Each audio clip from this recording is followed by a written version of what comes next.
Hey guys, good morning. I hope you guys can hear me because in the background the dryer is making quite a lot of noise.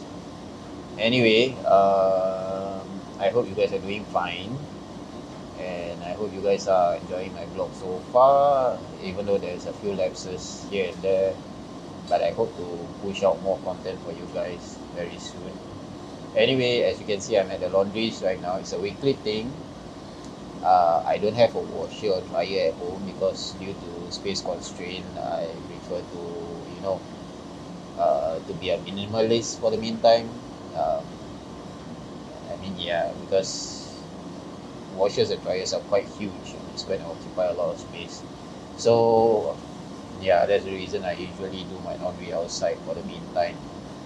Anyway, a few days back, I tweeted on Twitter about a few changes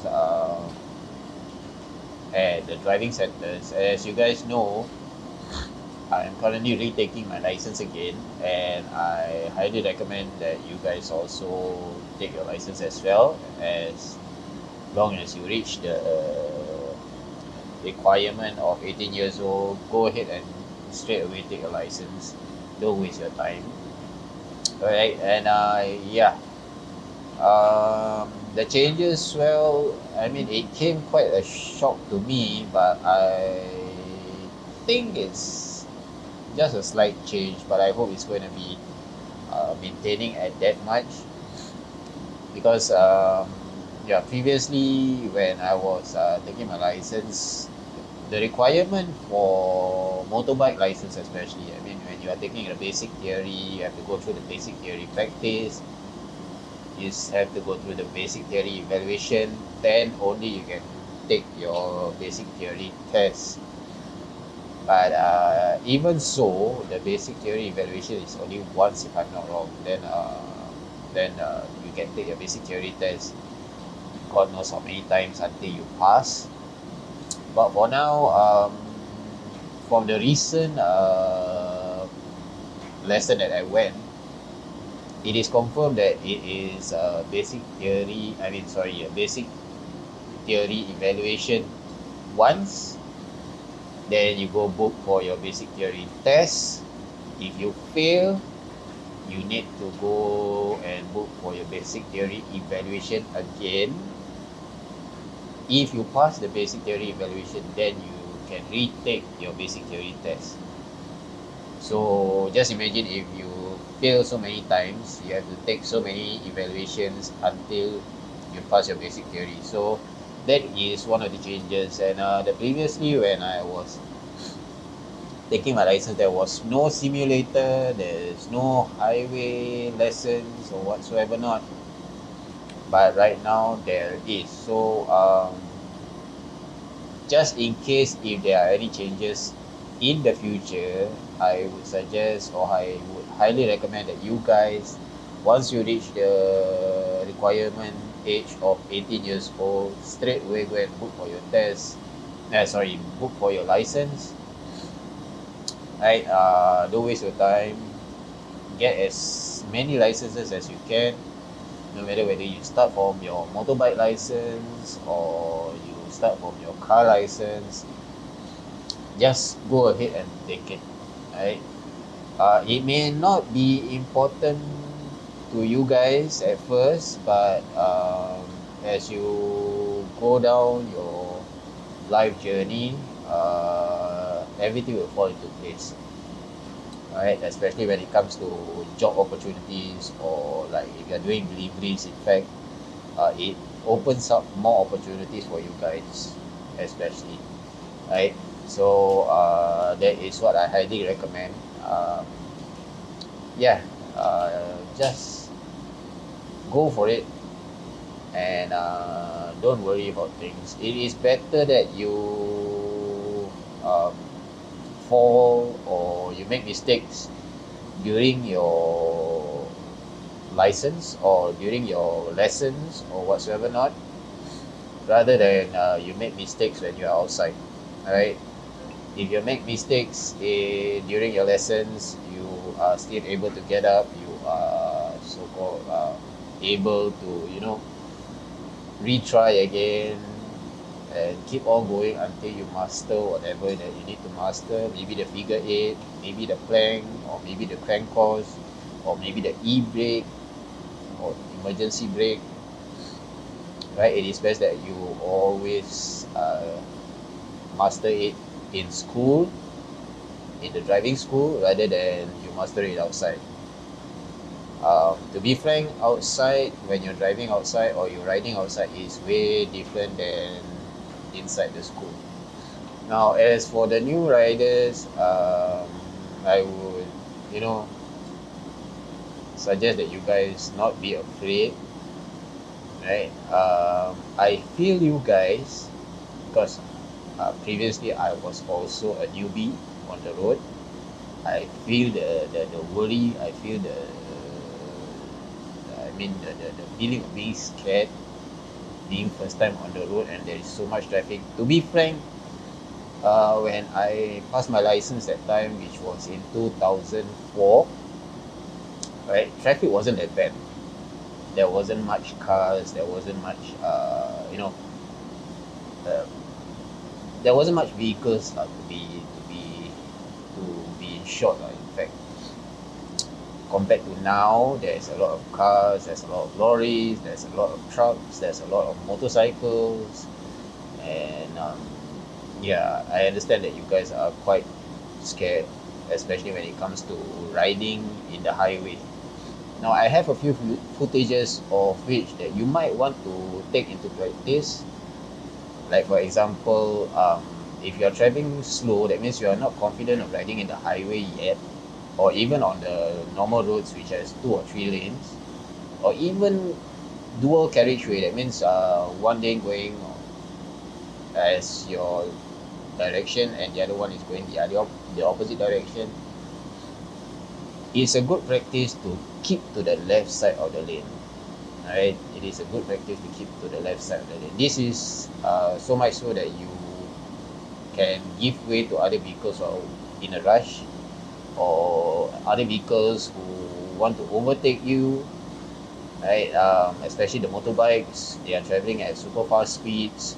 Cars as well, but cars needs a bit more space than just a single lane. But it is always a good practice to keep to the left hand side of the lane, or otherwise to keep to the extreme left of all the lanes, right? The basic is to allow other vehicles to pass you. Okay, do not be stressed, do not be worried about high speed, do not be worried about there are people who are actually, tailgating you at times, but there are reasons why they tailgate, especially when you are at lane 1, the high speed lane. They tailgate you is to inform you that they wish to move forward, right? So just filter out to the left, let them pass, and if you want to go to the right again, by all means. Now, in the footage, you can see that I'm riding in, I think, the second lane of the highway. As you can see, I keep more to the left hand side of that particular lane, and you will see that vehicles, especially motorbikes, will just pass by me on the right. Right, that is the better practice of being at the highway, or even on the normal roads. When you are riding, especially when you are riding motorcycles, keep to the left side of the lane so that other vehicles can actually overtake you if you are going slow, or if they need to overtake you, they can overtake you from the right instead of the left, right? So that is one thing. Then if you are driving, of course, uh, you know there's a slow lane, which is the extreme left lane. There's a fast lane, which is the extreme right lane. Common sense lah. Okay, common sense lah. If you're driving slow, you want to maintain at a constant speed, go to the left, right? Do not occupy the first lane and you remain at a constant speed where other vehicles are actually trying to go fast, overtake other vehicles, kind of thing, and you are there. Everybody is waiting behind you, following you at your speed. As they say, lane 1 is always the fast lane. Fast lane. Okay. Now, on the other end, if like for example you have maybe overshot an exit at the highway. Now, the difference between Singapore and maybe perhaps other countries is that if you happen to overshot an exit, alright, you can take the other exit to actually go to where you actually want to go, right? If you happen to travel in Malaysia, for example, once you miss that exit, the exit is kilometers away, very, very far away. Alright, you need to make a U-turn somewhere, but that particular somewhere is very far away from the location that you first intended to go to. So it's way, way, way different than other countries. So if like for example you happen to miss the exit at the highway, right, don't try to reverse your vehicle at the highway. I have ever experienced when I was traveling at the highway or at a high speed, there's a car who overshot the exit just by a few meters. Just go to the next exit, don't reverse, right? If you reverse at the highway, you are not only endangering your passenger, you are also endangering your own life, you are also endangering other road users, right? Now for e-bikes, don't forget I'm also an e-bike rider, so basically just keep to the left side of the road, right? Keep to the left hand side of the road. Unless you are turning to the right, then you go to the right side or the right lane. But it all depends on where you want to go. If you are going to turn right, be sure to be on the left side of the extreme right lane, or be on the left side of the turning lane. Okay, why? The reason for that is because you need to be um, to go to the corresponding site when you make your turn. Okay, if you're on the extreme left, you will end up on the extreme left of the destination that you're turning, right? If like for example you are on the extreme right in the turning lane, you need to turn to the lane closest, which is I would say nearest to the divider.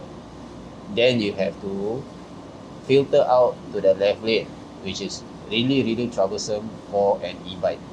Right, so I would suggest that if you are turning, keep to the turning lane, but keep to the left side of the lane, so that when you turn, it will correspond to the destination that you're going to. That means the side of the lane that you're going to. So this is just a few pointers for you guys now, because I do see or I do read some news or online that there are some arguments on the road. Maybe perhaps the guy have not tried riding on the road before, so there might be some misunderstandings. So this is why the reason why I brought this matter up. So anyway, um, I do highly recommend for you guys, especially when you reach the age of 18, to actually start taking your license. Now, an old timer have passed down to me or have said to me before, always take your license. Now, it doesn't mean that you have your license, you have to have a vehicle. You don't have to. Now, you can actually take a license, keep it, right? Nowadays, there are rentals everywhere, even for vans, even for cars, even for motorcycles. Alright, you can go for the common names like Tribe Car or maybe Get Go nowadays for cars. Tribe Car also have vans available. There are also private companies which offers van or truck leasing. So you guys can actually rent from them. Even though you are prepaid driver, there's no issue. If there's a need, I will also write up a blog for you guys so that you can actually straight away find the companies or the private companies which actually offers rental for probationary drivers. Okay, I got two of them so far, and for truck and vans, I think there's only one so far that offered to me. So basically, that's just about it for your license. Keep on stacking your license if there's a need. I mean, the most expensive one that I see is a trailer license. Right, that costs about 1,000 plus, if I'm not wrong. Then the rest is about more or less the same. So it is highly recommended that you guys just go for a minimum one motorbike license and one car license, which is more than enough. Right? If you have a motorcycle license, you can still go do deliveries. If you have a class 3, which is a car license, manual, alright, you can do deliveries, you can ferry passengers, you can drive vans, you can drive trucks, and most importantly, if you're having a class 3, you are driving manual car or manual van, and also it allows you to also drive automatic. Now for vans, I don't recommend automatic because of some power limitations. I would prefer vans or trucks to be in manual, but this is up to individual. Right? I understand that sometimes some people will have difficulty getting the biting point or the half clutch kind of thing. So I mean, it is best that you guys try it out or master it in school. Then when you are outside, it will be much easier for you guys. So yeah, it's kind of a short vlog for this week. I know I still got one more vlog to post out for you guys. And yeah, other tutorial vlogs, not actually vlogs, but other tutorial videos are also on the way. Hopefully I can get it out soon. And just to give a heads up, for most of the videos right now that I post on YouTube or on my channel, it'll be more in 1080p or full HD. Right, I try to post in 4K. It is just because that my current laptop is not able to cope with the size, which is quite huge. So yeah, I'm trying to size it down, and also my hard disk is running out of space. My external hard drive is actually running out of space, so there's a certain limitations there. So I'll see you guys in the next vlog or video. Hope you guys enjoy it so far. Bye bye.